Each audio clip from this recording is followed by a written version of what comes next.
তো গতকাল রাত্রে বাড়িতে বানানো হয়েছিল চিকেন বিরিয়ানি।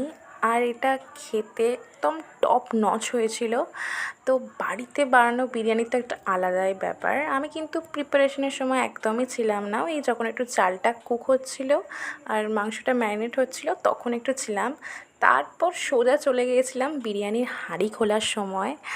আর দেখতে যা লাগছিল না, মানে যখন হাঁড়িটা ঢাকাটা খুললো, খুব সুন্দর একটা অ্যারোমা, যেটাতে বিরিয়ানিটা হয় আর কি। আর বাড়িতে বলে একটা আলাদাই ব্যাপার লাগছিল আর কি, এক্সাইটেড হয়ে গেছিলাম। আর এখানে আনলিমিটেড আলুও পাওয়া যায়, চিকেনও পাওয়া যায়, রাইস পাওয়া যায়। বাড়িতে হলে আর কি যেটা হয়, আবার এক্সট্রা থাকলে তো পরের দিন উপরি পাও না। তো খেতে এটা জাস্ট দুর্দান্ত হয়েছিল। আর কে বানিয়েছিল সেটাই তো তোমাদের সাথে শেয়ার করা হয়নি। আমার জেঠিমা খুব সুন্দর বিরিয়ানি বানায়, তো জেঠিমাই বানিয়েছিল।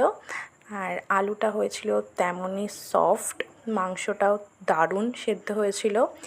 তো খেতে তো খুবই ভালো লেগেছে। আর তার সাথে অবশ্যই ছিল শসা, পেঁয়াজটা আর নিইনি।